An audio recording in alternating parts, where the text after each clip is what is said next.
Alors, contrôle inopiné. On va commencer par ça. Et ensuite, je vous parlerai de ce fameux second contrôle prétendu, qui est une grosse rigolade, grosse tarte à la crème.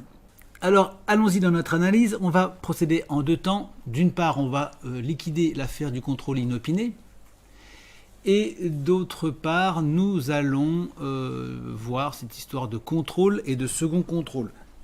Tout ce que je vous dirai vous permettra de réfuter les contrôles durant le temps que vous voudrez, pratiquement. J'ai pris 7 ans, mais en fait, théoriquement, on pourrait reporter indéfiniment les contrôles.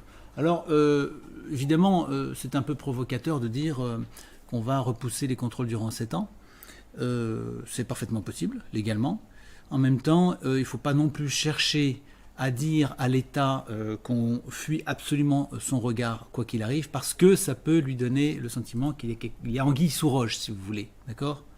Je ne sais pas, moi, supposons que un policier enquête chez vous sur un crime. Bon. L'inspecteur souhaite se renseigner dans le quartier sur savoir ce qui s'est passé. Bien sûr, il n'a pas du tout le sentiment que vous puissiez être le criminel, puisqu'on connaît le criminel, on le recherche partout, mais on ne pense pas du tout que ce soit vous. Et il demande à venir voir votre maison, non pas dans le cadre de l'enquête et d'une commission rogatoire, mais juste parce qu'il a un petit doute, il a une petite intuition, si vous voulez. Et vous lui dites non. Il revient, vous dites à nouveau non, et plusieurs fois comme ça. Au bout d'un moment, forcément, il va se dire, mais il y a quelque chose qui me chatouille dans cette histoire. Pourquoi est-ce que ce type refuse de m'ouvrir la porte, ou cette personne refuse de m'ouvrir la porte ? Je suis en train de poursuivre un criminel, et on dirait qu'il a quelque chose à me cacher. Et c'est tout à fait naturel comme sentiment, vous comprenez ? Bon, alors, une fois que j'ai dit cela, je maintiens tout de même que, légalement, vous pouvez parfaitement refuser à un policier d'entrer chez vous, dans le cadre d'une enquête, s'il n'a pas de commission rogatoire et le droit d'entrer chez vous, vous pouvez le refuser. Hein. De même que vous pouvez refuser des contrôles selon les textes. Et si je le montre, c'est pour bien montrer à l'État que nous ne nous laissons pas intimider par les informations qu'il diffuse impunément et de manière impertinente, parce que ce sont de fausses informations.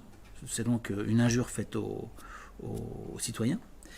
Et que c'est pour lui montrer aussi que nous sommes capables, nous, de réagir en donnant des trucs qui permettent aux gens d'éviter les contrôles. Et ça, j'espère, ça lui apprendra à être un peu plus prudent. Alors, vous voyez sur la page du contrôle inopiné, que vous pouvez déjà aller voir, bon, tout le monde tombe dans le panneau, mais c'est normal, puisque les gens n'y connaissent rien, donc toutes sortes de sites et de forums vous disent que le contrôle inopiné, il y en a, et il va falloir s'y plier, etc. Alors, on va regarder le texte, mais d'abord, on va passer par une lettre qui nous parle donc d'un inspecteur d'académie qui prétend que les conditions de la qualité de l'instruction donnée feront l'objet de différents contrôles qui peuvent être inopinés en l'application de l'article 131-10 du Code d'éducation. Alors ça, c'est un bobard parce qu'ils ne peuvent pas être inopinés dans le cadre de ce qu'on appelle le contrôle académique. Ils ne peuvent être inopinés, comme nous allons le voir, que dans le cas de l'instruction en famille sans déclaration. D'accord ? Et vous allez même voir que ce n'est pas réellement un contrôle académique dans le cadre de l'instruction en famille sans déclaration, ce qui fait quand même beaucoup, c'est une vérification que l'enfant existe et bien au foyer domicile de ses parents et reçoit une instruction. C'est une vérification et non un contrôle académique. Ce n'est donc pas un contrôle académique qui puisse vous être opposé si vous faites l'école à la maison, si vous avez envoyé une déclaration, si vous avez un cours, c'est impossible. Dans tous ces cas-là, dans tous les cas normaux, si vous voulez, vous bénéficiez d'un délai incompressible d'1 mois. Et je vais vous le démontrer. Alors, nous voici sur l'article L131-10 qui est évoqué donc par ce courrier et qui prévoirait les modalités du contrôle inopiné. Allons-y. Les enfants soumis à l'obligation scolaire qui reçoivent l'instruction dans leur famille, y compris dans le cadre d'une instruction dans un établissement d'enseignement à distance, sont, dès la première année et tous les 2 ans, l'objet d'une enquête de la mairie compétente uniquement aux fins d'établir quelles sont les raisons alléguées par les personnes responsables de l'enfant et s'il leur est donné une instruction dans la mesure compatible avec leur état de santé et les conditions de la vie de la famille. C'est en fait ça, la vraie mission de la mairie, puisque le reste, là, c'est dans le code, mais c'est pas dans la loi. Hein. L'histoire des raisons alléguées, ou alors c'est extrêmement sommaire, à la rigueur, on demande juste de manière extrêmement sommaire, mais on n'a pas à se répandre comme les mairies le croient. Mais en fait, la réalité, c'est ceci. Et si vous voulez, enfin, c'est une parenthèse que je vous fais, parce qu'on ne parle pas du contrôle inopiné, là, je vous parle juste du contrôle de la mairie. Là, en fait, c'est en posant la question des raisons alléguées par les personnes qu'on va savoir si l'enfant est dans un état moral de la famille, donc ça inclut la santé, puisqu'il y a la santé morale, suffisante. Parce que si évidemment les parents répondent « moi je fais ça parce que j'ai la haine vis-à-vis de la société », ça peut inquiéter.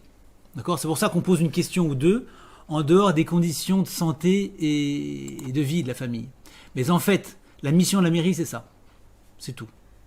Légalement, c'est ça. Bon, le résultat de cette enquête est communiqué à l'autorité de l'État, blabla. Lorsque l'enquête n'a pas été effectuée, elle est diligentée par le représentant de l'État dans le département. D'accord ? Donc c'est le département qui s'en charge si la mairie ne l'a pas fait. L'autorité de l'État compétente en matière d'éducation doit au moins une fois par an, à partir du 3e mois suivant la déclaration d'instruction par les personnes responsables de l'enfant prévue au premier article de l'alinéa L 131.5, faire vérifier d'une part que l'instruction dispensée au même domicile l'est pour les enfants d'une seule famille, et d'autre part que l'enseignement assuré est conforme aux droits de l'enfant, blabla. Bon, ça c'est le contrôle classique, il n'y a pas de contrôle inopiné ici. À cet effet, ce contrôle permet de s'assurer de l'acquisition progressive de l'enfant, blablabla, compétence culture, blabla, au regard des objectifs, donc tout ça c'est pipeau, ça je l'ai montré, puisqu'il n'y a pas de compétences précises décrites là-dedans, c'est le socle commun. Bon. Au regard des objectifs, connaissances et compétences attendues à la fin de chaque cycle d'enseignement, on revient sur la fin de cycle d'enseignement, de la scolarité dite obligatoire. C'est faux, il n'y a pas de scolarité obligatoire, il n'y a qu'une instruction obligatoire. Mais bref, on l'a déjà vu. Il est adapté à l'âge de l'enfant et lorsqu'il présente un handicap ou un trouble de santé invalidant à ses besoins particuliers. Donc ce contrôle classique, d'accord ? Le contrôle est prescrit par l'autorité de l'État, compétente en matière d'éducation, selon des modalités qu'elle détermine. Il est organisé en principe au domicile où l'enfant est instruit, donc ça c'est un point aussi qui est assez important. Les personnes responsables de l'enfant sont informées à la suite de la déclaration annuelle qu'elles sont tenues d'effectuer en application du premier alinéa de l'article L 131.5 de l'objet et des modalités du contrôle qui seront conduits en application du présent article.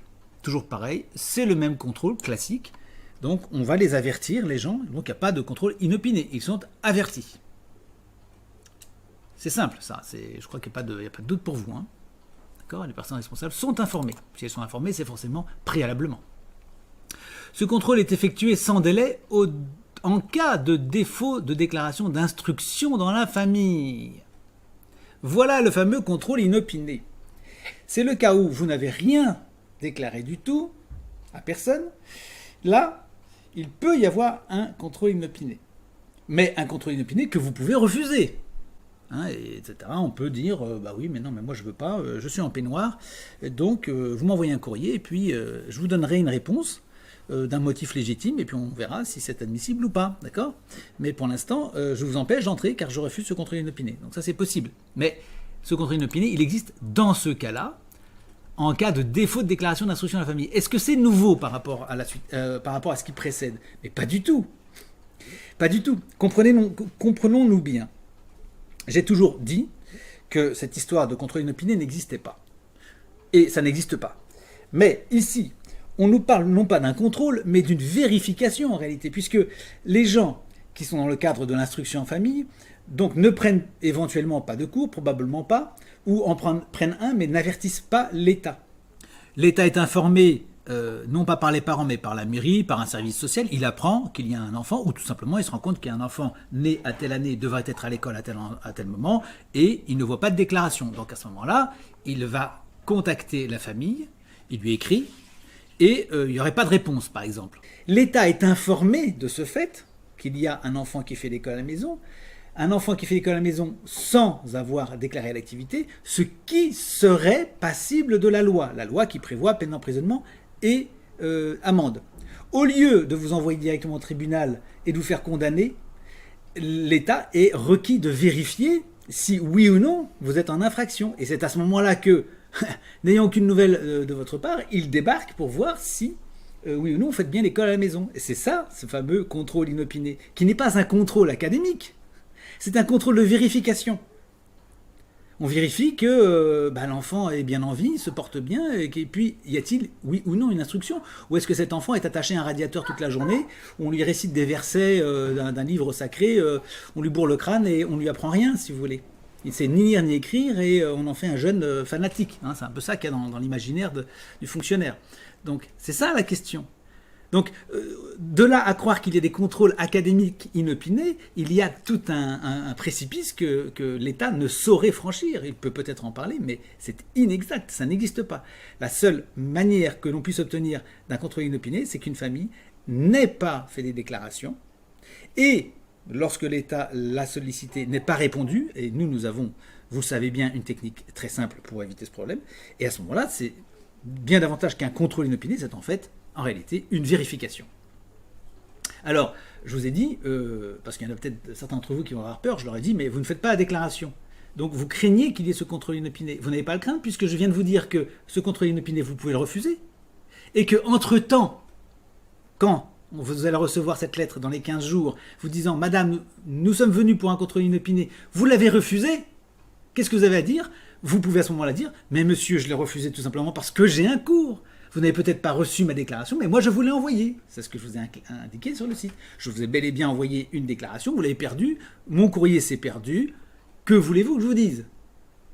Je ne suis pas obligé de faire un courrier en recommandé AR. Je vous ai envoyé un courrier disant que je faisais l'école à la maison. Vous ne l'avez pas trouvé, d'où votre vérification. Votre vérification est illégitime du fait que j'ai bel et bien un cours. Donc voici, je vous refais une copie de mon CPC, là, de ma facture de CPC ou mon certificat de scolarité, et puis comme ça, vous êtes rassuré. Ou, variante, je ne vous ferai pas un deuxième courrier, j'en ai déjà envoyé un, je ne vais pas en faire un deuxième, c'est votre problème. Mais dès lors que vous dites, moi j'ai un CPC, j'ai un cours, je l'instruis, tout s'arrête si vous voulez, puisque la vérification n'a plus lieu d'être, puisque vous avez répondu et que vous répondez par un motif légitime. À ce moment-là, il y aura un second contrôle pour vérifier vos dires. Ce second contrôle, quand il aura lieu, on le verra dans la suite de cette vidéo. D'accord? Est-ce que c'est clair dans votre esprit? Je le souhaite en tout cas. Les résultats du contrôle sont notifiés aux personnes responsables de l'enfant lorsque ces résultats sont jugés insuffisants, blablabla. Donc tout ça, on va le voir dans le second contrôle. Si les résultats du second contrôle sont jugés insuffisants, l'autorité de l'État compétent en matière d'éducation met en demeure les personnes responsables. Rien de nouveau, c'est ce qu'on a vu. Ça, je l'ai expliqué sur l'actualité de la loi en commentant la loi Blanquet. Donc ça, vous le retrouvez facilement. Blablabla, l'autorité compétente, les personnes responsables ainsi mises en demeure sont tenues de scolariser l'enfant dans un établissement, sont tenues, sont pas obligées, sont tenues, bon ça on l'a déjà vu. Et enfin, lorsque les personnes responsables de l'enfant refusent sans motif légitime de soumettre un enfant au contrôle individuel pour le traitement médical présent article, elles sont informées qu'en cas de second refus, sans motif légitime, bon ça on va le voir par la suite, l'autorité de l'État compétente en matière d'éducation est en droit de les mettre en demeure, blablabla. Contrôle inopiné? Aucun. Il n'y a pas de contrôle inopiné. C'est simple, clair, net et précis. D'accord? Il faut que ce soit bien clair. Il n'y aura pas de contrôle. Vous inscrivez, vous faites l'école à la maison. L'inspecteur ne peut pas débarquer chez vous puisqu'il est obligé de vous prévenir, grâce à la fameuse circulaire dont nous avons déjà parlé, un mois auparavant, qu'il va y avoir un contrôle. Ici, il ne s'agit que de vérification. Ils appellent ça contrôle inopiné, si vous voulez, c'est un abus de langage. En fait, ils vérifient, puisque l'enfant est inconnu au bataillon, ils savent qu'il y a un enfant dans la nature, mais les parents n'ont rien signalé, l'enfant n'est pas à l'école. À ce moment-là, c'est une vérification. Est-ce que cet enfant, d'abord, est toujours en vie? Est-ce qu'il est toujours en France? Ou dans le pays d'origine? Enfin, dans le pays où se déroule le contrôle, parce que ça peut être en Belgique, ou en Suisse, ou au Canada. Bon, c'est à peu près la même chose. Et puis, s'il est bel et bien en vie, et si tout va bien, est-ce qu'il y a une instruction? Puisque l'instruction, elle lui est due à cet enfant. Mais tout ça est tout à fait légitime de la part de l'État. C'est même le devoir de l'État de vérification que cet enfant est en vie, puisqu'ils n'en ont pas de nouvelles qu'il est en vie, et qu'il a une instruction, ce sont ses droits fondamentaux. Il n'y a pas de problème. Ça n'a rien à voir avec un contrôle inopiné. C'est un abus de langage. Bien, on reprend la lettre, la suite. Dès la première année, puis tous les 2 ans, le maire de votre commune procédera à une enquête aux fins d'établir quelles sont les raisons motivant le choix. Ça, c'est faux. Je viens d'en parler, c'est cette fameuse histoire où on fait une petite conversation pour savoir si les parents, mentalement, ça va à peu près, s'il n'y a pas trop de problèmes dans leur tête. Bon, ça, c'est toujours dans le cadre sanitaire de l'enquête de la mairie. Si vous argumentez à ce moment-là en disant je refuse de vous donner les raisons pour lesquelles je fais l'école à la maison, si vous le dites comme ça, les enquêteurs de la mairie verront bien que vous avez toute votre tête. Ils verront bien que ça va quand même, vous n'êtes pas complètement taré. Mais voyez, c'est simplement encore une fois, pour vérifier que bon, l'enfant il est dans le cadre d'une famille qui tient la route et qui a conscience de son rôle à jouer. Donc vous pouvez parfaitement dire que vous refusez de donner vos raisons, mais que vous comprenez très bien qu'on pose la question et que les raisons à donner ne regardent que vous. Bon, voilà, ça c'est tout à fait raisonnable. Ça permet à l'enquêteur de dire, bon, voilà quelqu'un qui n'a pas donné ses motifs, mais qui l'a dit d'une telle manière que je comprends que c'est quelqu'un qui a des raisons et qui tient la route. Mais tout ceci n'a rien à voir avec le contrôle inopiné de l'académie. Hein, il s'agit là de la mairie qui fait son enquête, donc c'est l'enquête de la mairie qui, elle, peut être inopinée. Mais il n'en est pas question dans cet article de Code de l'éducation. Mais il est vrai que la mairie, elle, vous envoie un fonctionnaire quand il est disponible. Il passe vous voir, il pose la question. Bon, si vous n'êtes pas là, il repassera un autre jour. Bon, mais ça, c'est... On n'en parle même pas de ce contrôle de la mairie, qu'il soit inopiné ou pas. Il n'en est pas question dans ces textes, ni dans les courriers que vous recevez de l'académie. Au moins une fois par an, à partir du 3e mois, qui sur la déclaration, je ferai vérifier que l'enseignement, blabla, c'est faux. C'est à la fin du cycle. Disons que la 3e ou la 4e année, ou la 5e année, disons la 4e, ils viennent au mois d'octobre, ou de novembre, ou de janvier, vous dites non.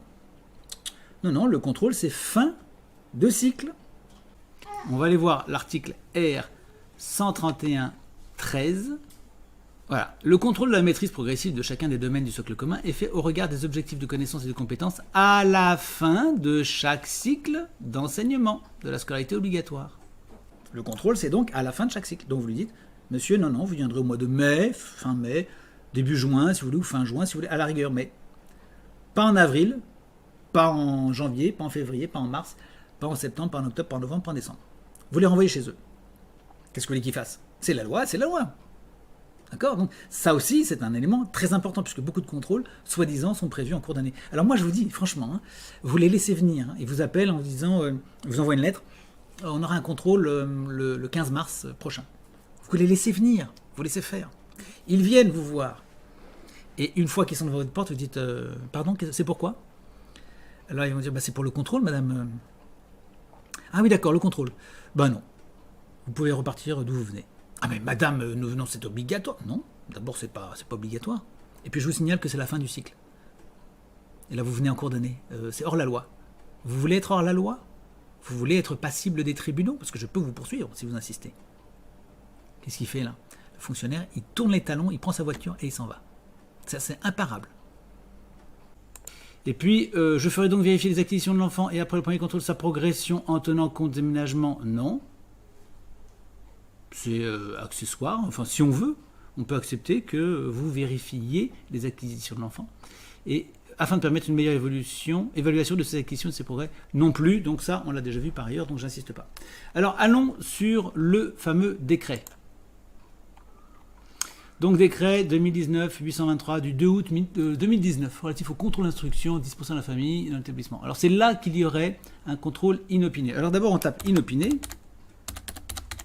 et il est marqué, il est dit qu'il va être question dans l'article R 131-15 de l'objet et des modalités des contrôles qui peuvent être inopinés, sous réserve des dispositions du deuxième paragraphe de l'article R 131-16-1.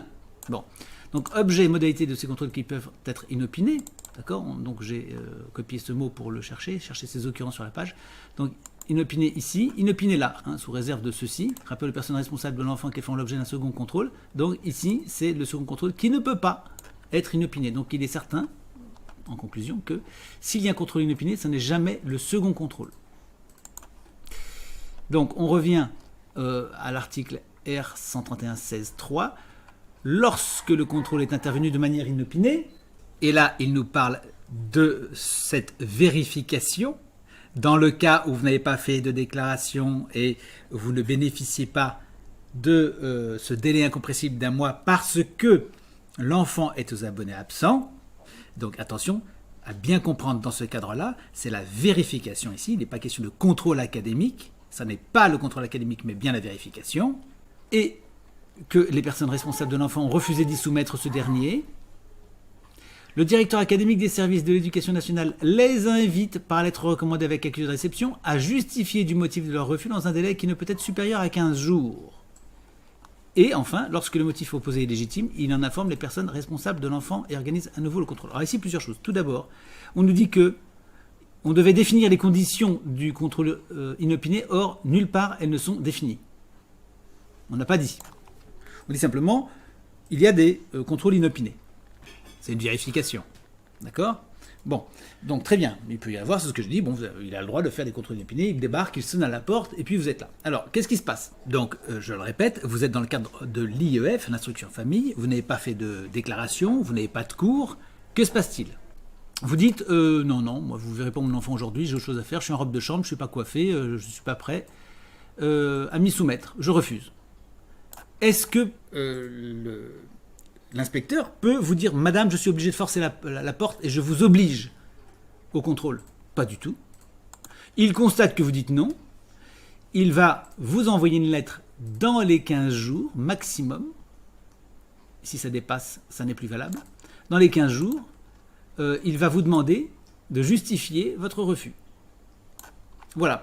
Donc, on nous montre ici que, loin d'être obligatoire, ce contrôle inopiné ne débouche sur strictement rien d'autre qu'un courrier qui vous demande à vous justifier. D'accord ?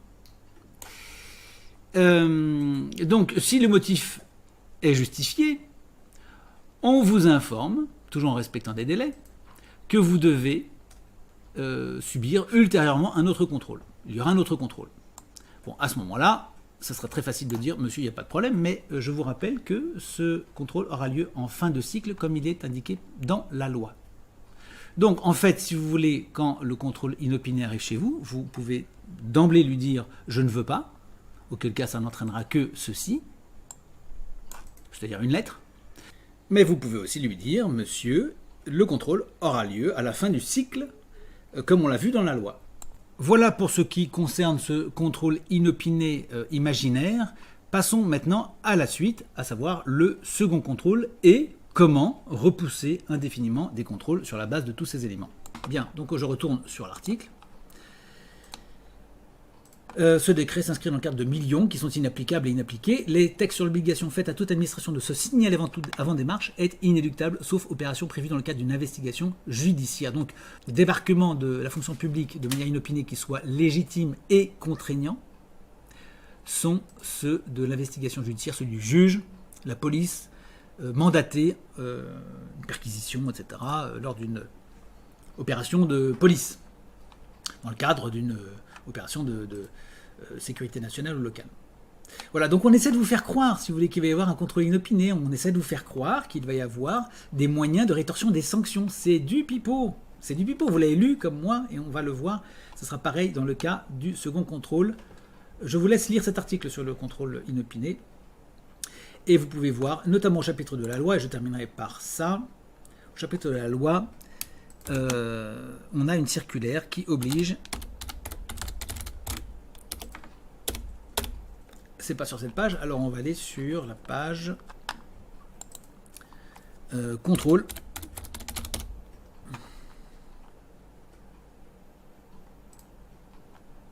Comment vivre sereinement le contrôle, c'est ici. Je clique là-dessus. Voilà. Circulaire numéro 2017-056 du 14-4-2017, paragraphe 2.3.3b. La famille est informée par écrit de la date du contrôle, du lieu où il se déroulera et des fonctions de la ou des personnes qui en seront chargées. Cette information lui est adressée au minimum 1 mois avant la date prévue pour le contrôle. Comment ceci est-il compatible avec un contrôle inopiné ? Qu'on me l'explique. Impossible. Impossible. Or, la circulaire s'impose aux fonctionnaires. Elle ne s'impose pas à vous. Elle s'impose aux fonctionnaires. Il est obligé de respecter cette circulaire. Vous voyez, c'est marqué noir sur blanc. Donc le contrôle inopiné, vous dites, bah non, monsieur. Il n'y a pas de contrôle inopiné. Vous êtes dans l'obligation de m'avertir au minimum 1 mois avant la date prévue pour le contrôle. Voilà.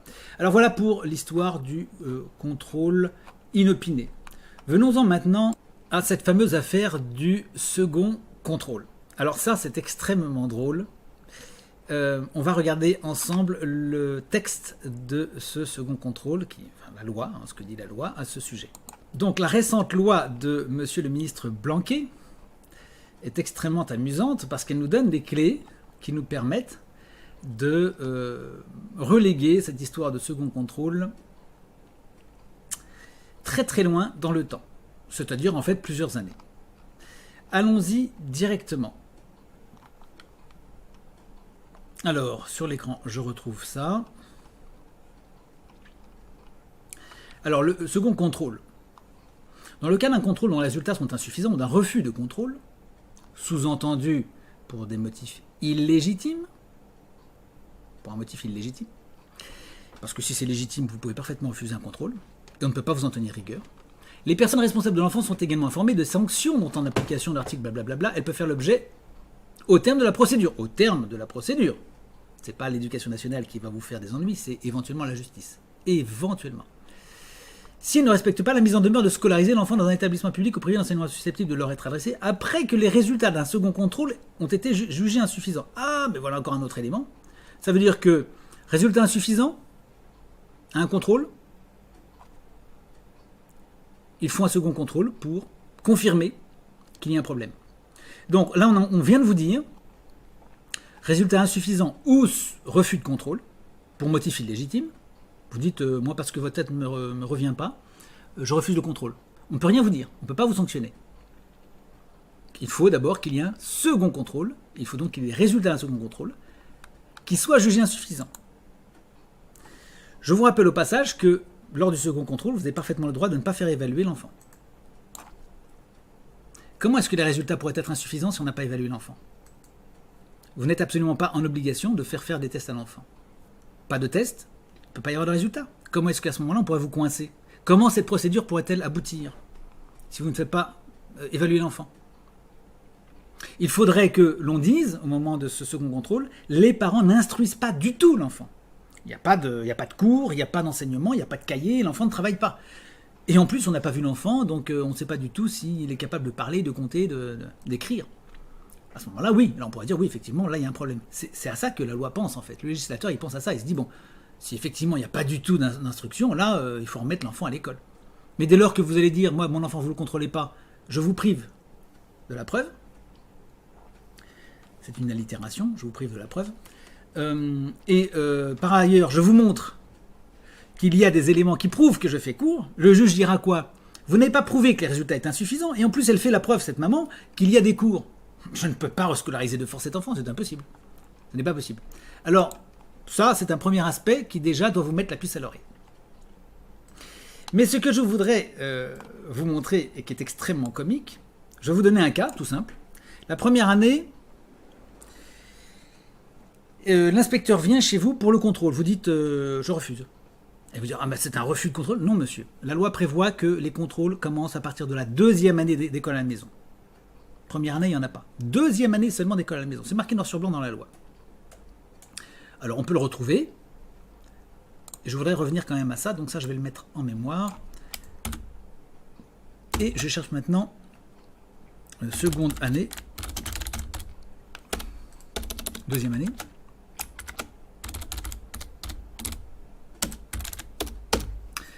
Non, je ne l'ai pas là. Bon, je l'ai ailleurs. Donc on va aller sur...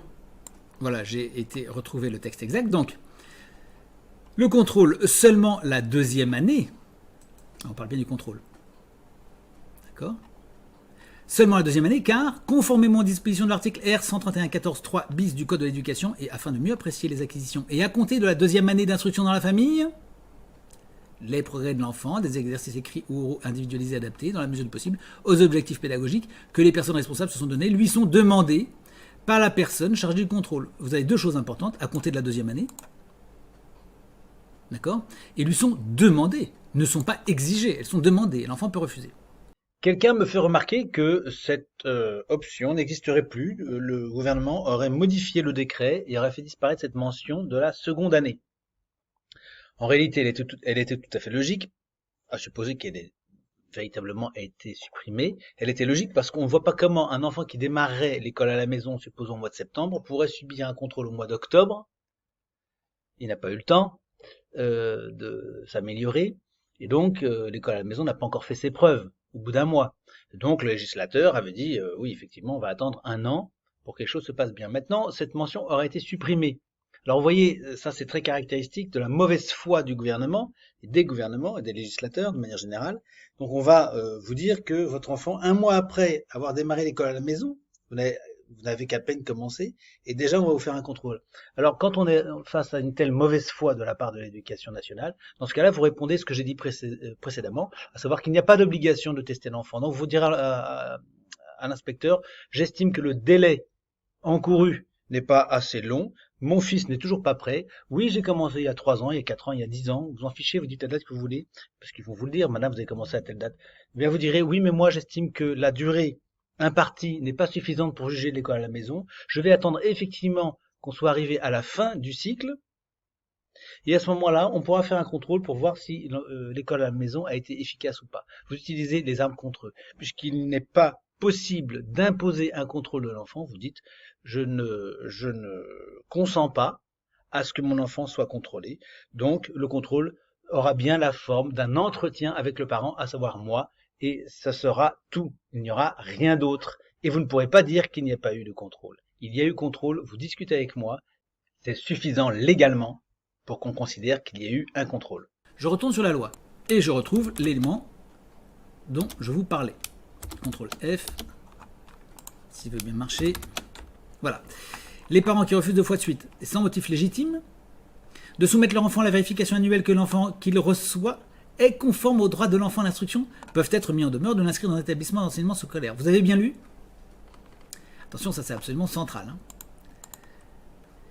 Donc, on parle ici de vérification annuelle. Le contrôle est donc annuel.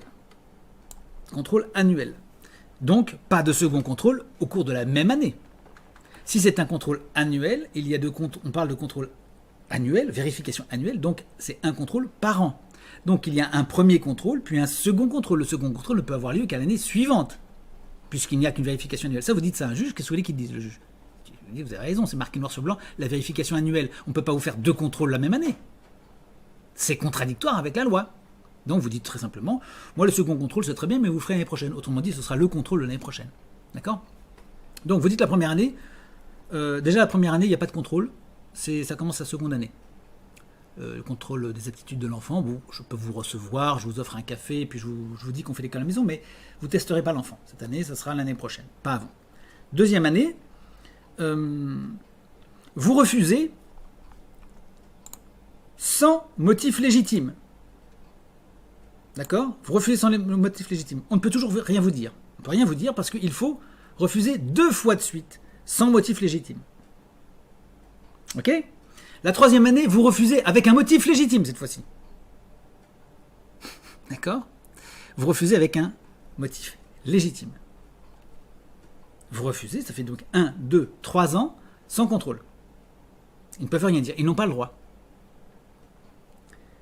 L'année d'après, vous refusez pour un autre motif légitime. On ne peut toujours rien dire. Ça peut durer comme ça pendant 10 ans en fait. Hein. Pendant 10 ans, vous refusez pour un motif légitime. On peut vous emmener au juge. Le juge constatera que votre motif est légitime. Accouchement, arrêt de travail. Dit entre nous, vous allez chez le médecin et vous faites un arrêt de travail. Vous dites, voilà, correspondant à cette date, je veux un arrêt de travail de 8 jours pour tel ou tel motif où je ne suis pas bien.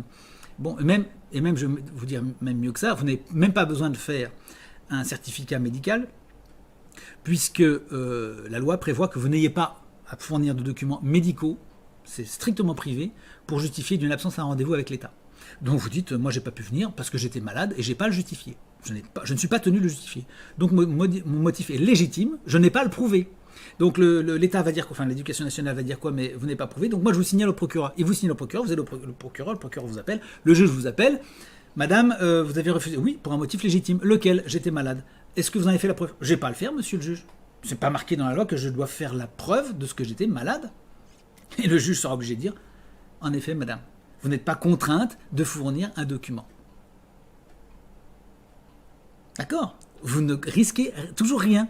Ok? Donc, vous pouvez refuser pendant 1 an, 2 ans, 3 ans, 7 ans, 10 ans, 12 ans si vous voulez, avec un motif légitime, considéré comme légitime, c'est-à-dire un cas de maladie, déménagement, bon, problème. Bon. Mais supposons maintenant que, donc première année, on l'a évité, parce que c'est la seconde année. Deuxième année, motif légitime. Troisième année, motif illégitime. Ils peuvent toujours rien vous dire, puisque vous n'avez pas encore renoncé 2 fois de suite au contrôle pour motif illégitime. il est bien marqué, j'insiste bien, les parents qui refusent 2 fois de suite sans motif légitime. Il faut donc 2 motifs illégitimes. Première année, pas de contrôle. Deuxième année, je refuse pour motif légitime. Troisième année, je refuse pour motif illégitime. Quatrième année, je refuse pour motif illégitime. C'est là seulement qu'on pourra vous imposer un second contrôle. 4 ans sans contrôle. Ce sera donc la 5e année. La 5e année, vous serez soumis à la vérification annuelle et vous ne pourrez pas vous y dérober, sauf à avoir un motif légitime. D'accord ? Donc c'est extrêmement simple. C'est clair. Donc connaissez bien ce texte, il faut bien l'avoir en tête. Si vous l'avez bien en tête, vous pouvez répondre sans aucun problème au fonctionnaire qui vous dit « moi je vais vous faire un second contrôle ». Okay, bon, voilà pour cette histoire de second contrôle. Donc second contrôle, contrôle inopiné, vous avez tous les éléments dans cette petite vidéo pour vous défendre. Vous voyez sur le site, il y a beaucoup d'éléments qui vous permettent de répondre. Plein de choses. On n'écrit jamais pour rien, donc vous avez plein d'éléments qui vous permettent de vous défendre et de combattre victorieusement ces contrôles dans ce qu'ils ont d'abusif. Alors pour nous, si vous voulez, pour terminer, nous on n'est pas contre les contrôles, d'ailleurs c'est assez amusant parce que ça nous permet un petit peu de temps en temps de bâcher un peu les fonctionnaires. C'est assez marrant parce que c'est nous qui avons l'autorité, donc ils ont un peu peur. Mais en général ça se passe assez bien parce qu'ils savent très bien qu'avec nous, faut pas rigoler. Mais au début, on était tout tremblant comme vous d'ailleurs. Hein. Au début, on était pareil, on était un peu impressionnés, on ne connaissait pas tous nos droits, on n'était pas du tout comme ça. C'est à force, si vous voulez, qu'on apprend les choses. Donc nous, on est là pour vous dire des trucs. Mais qu'est-ce que je voulais dire ? Oui, en fait, si vous voulez, nous, on les accepte plus ou moins, quand on veut, en fait. Si on est là, si on n'est pas là, on dit non, mais l'année prochaine, là, on n'est pas là, on est en vacances. Bon, ils savent qu'avec nous, ils ne peuvent rien faire. Donc, ils viennent l'année suivante et on laisse faire. Ça nous amuse, ça nous tient au courant, bon, voilà. Mais si je vous fais cette vidéo qui vous permet de refuser le contrôle pendant 4, 5 ans, 6 ans en plus, c'est parce que nous voyons qu'il y a une dérive de l'État et qu'il se rend de plus en plus odieux et compte faire payer aux meilleurs éléments de la nation, à savoir les gens qui font l'école à la maison, qui sont donc conscients des besoins de l'enfant, qui ont besoin et qui ont envie que l'enfant ait une existence heureuse, équilibrée et avec une culture, et non pas qui le néglige et qui l'envoie à l'école sans se poser de questions. Donc les meilleurs éléments de la nation, c'est ceux-là qu'on vise et qui sont persécutés davantage que les autres. C'est pas nouveau, ça remonte à très loin. Déjà, en juin 40, on a vu ce qu'il est advenu des meilleurs éléments de la nation et comment on a fait monter en grade les moins bons. Mais, donc c'est pas nouveau. Et c'est une tendance de la République française de faire monter les hommes plats, comme disait Lucien Rebattet, et de démolir les gens de talent. Mais nous, on réagit. Et donc, nous vous donnons plus d'éléments maintenant que nous vous donnions avant pour récuser et repousser l'État. L'État ne peut pas vaincre contre vous quand vous avez la loi. Alors, je l'ai déjà dit, je le répète, si jamais un juge disait « Bah oui, madame, vous avez refusé le second contrôle dans l'année, je vous condamne quand même », c'est pas un problème. Puisque vous pouvez faire appel et en plus demander de dommages-intérêts. Au moment de l'appel, allant en appel, le juge suivant ne pourra pas, c'est pas possible, vous faire le problème. Mais si par quelque malheur ça arrivait quand même et que effectivement c'est une véritable mafia qui foule la justice aux pieds, à partir de ce moment-là, nous l'avons déjà dit, vous êtes libéré de toute contrainte puisqu'il n'y a plus de justice. S'il n'y a plus de justice, vous n'êtes plus tenu de respecter la loi. Donc vous êtes totalement libéré. À ce moment-là, tous les coups sont permis, c'est ce que nous disons dans le protocole Stop Signal, et nous vous donnons tous les éléments pour échapper à cette justice inique. Et on fait ce qu'il faut pour. Il ne faut pas rester à attendre les gendarmes à la maison. On s'active, on fait ce qu'il faut pour échapper à cette justice inique, tout en vous disant que vous êtes libéré totalement, puisque la Constitution le prévoit, et les textes fondamentaux le prévoient. Quiconque est exposé à la tyrannie, non seulement a le droit d'y échapper, mais en plus a le devoir de la combattre. Donc, dès lors que l'État verse là-dedans, si le juge en appel, le juge en première instance, il peut se tromper, donc on laisse faire, mais si en appel ou en cassation, il continue de considérer que vous avez tort alors que vous avez manifestement raison, ce qui ne peut pratiquement pas arriver, enfin honnêtement, moi je n'ai jamais vu ça encore ce cas, ou pratiquement pas, si ça arrivait, vous avez tout le droit devant vous pour vous défendre autrement. Et nous indiquons comment. Alors vous me direz, oui, il y a des cas de gens qui ont eu des problèmes avec la justice, même en appel, etc. Oui, mais je le répète, ces gens-là n'ont pas suivi ce que nous avons dit. Ils ont fait par leurs propres moyens, sans connaître la loi, et ils ont accumulé un certain nombre de fautes graves qui font peur à l'État. Et donc, en appel ou en cassation, ils tombent sur des juges qui sont de bien meilleur niveau qu'en première instance, parce qu'en première instance, vous avez le bas de gamme, si vous voulez, c'est des juges, n'importe qui peut être juge en première instance pratiquement. Hein. N'importe quel étudiant en droit, bon, c'est pas compliqué. Moi, je pourrais être juge facilement en première instance, c'est pas compliqué. Hein. Bon. C'est comme les psys, si vous voulez. On est psy comme parce qu'on n'arrive pas à être médecin, on devient psy. Bon. Donc, il n'y a pas besoin d'être très doué, d'être sorti de la cuisse de Jupiter. Mais en appel et en cassation, là, on tombe quand même sur des gens qui sont quand même d'un bon niveau. Là, je pourrais pas, franchement, je pourrais pas. C'est des gens qui connaissent quand même bien la loi. Je pourrais dire s'ils se trompent ou pas, en revanche, mais je pourrais pas dire la loi. De mémoire comme ça, j'ai pas tous les textes en tête, ce serait un peu compliqué. Sur l'école à la maison, je connais quand même. Ça, je pourrais parfaitement les épauler et juger pour eux. Mais je peux pas faire leur travail complet, je veux dire, dans d'autres domaines de la juridiction. Sur l'école à la maison, oui, je pourrais facilement défendre une cause ou juger en appel ou en cassation. Bref, les gens qui se retrouvent avec des problèmes à ce niveau-là sont des gens qui ont fait des erreurs très graves. Très graves.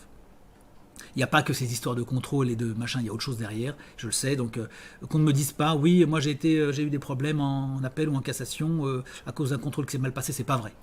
Ça n'est pas vrai. Moi je n'ai jamais vu, même si nous sommes en dictature, même si effectivement l'État est en pleine glissade totalitaire, je n'ai encore pas vu de juge en cassation ou en appel condamnant une famille pour un contrôle sur ces seuls motifs. Il y a beaucoup d'autres choses. Et de toute façon, les juges sont obligés de se couvrir. Il faut quand même comprendre que les juges, je l'ai déjà dit, je le répète, mais un juge ne peut pas se ridiculiser auprès de sa profession en envoyant, en actant une condamnation sur une famille qui a refusé un contrôle. C'est totalement débile. Ça n'arrive pas.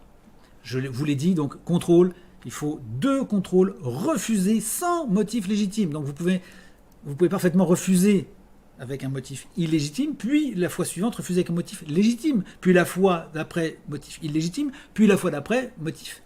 Vous voyez ? Légitime, illégitime, légitime, illégitime, à chaque fois vous pouvez le faire. Vous pouvez le faire pendant 20 ans. Hein. La loi prévoit qu'il n'y a aucun problème. Aucun problème. Il faut refuser 2 fois de suite pour motif illégitime. Ça c'est la loi, c'est imparable si vous voulez. Donc il vous suffit d'avoir un motif légitime une fois sur 2. L'autre fois vous en foutez, la fois suivante. Vous notez, si vous voulez, 2020 on avait dit quoi ? 2020 on a dit que c'était illégitime, je crois. On est parti faire du golf, là, donc on a dit qu'on allait au golf et qu'on n'avait pas le temps pour contrôle. Bon, c'est illégitime. Fois suivante, bon bah on va s'arranger, on va trouver un truc. Qu'est-ce que je vais avoir cette fois-ci ? Je vais avoir une gastro-entérite. Bon, bah c'est bon, gastro-entérite. Donc je leur dis, j'ai une gastro-entérite. Motif légitime. J'ai pas besoin de le prouver. Il suffit de le dire. Ah bon, bah motif légitime. Bon, l'année prochaine on fait quoi ? Oh, bien pas de problème. L'année prochaine on peut prendre un motif illégitime. On va prendre, je sais pas, moi, je sais pas ce que je ferai d'ailleurs, j'en sais rien. Je jouerai aux cartes ou je vais me saouler ou j'en sais rien, je vais jouer à la pétanque. Motif illégitime, je leur dirai, je vais jouer à la pétanque. C'est motif illégitime, vous le notez bien, hein, parce que l'année prochaine, si jamais c'est un motif illégitime, là vous aurez le droit de faire des choses contre moi. Et puis l'année suivante, vous fournissez un motif légitime, et ainsi de suite, vous comprenez ?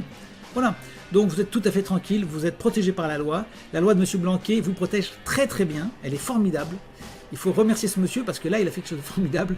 Ils ont vraiment mis noir sur blanc des éléments qui vous protègent. En fait, c'est rien d'autre que la continuité de ce qui existait auparavant, donc c'est pour ça que je dis qu'il n'y a pas de grand changement, puisqu'il n'y a rien en fait de changé, ça existait déjà toutes ces dispositions dans les textes précédents. Voilà pour cette question.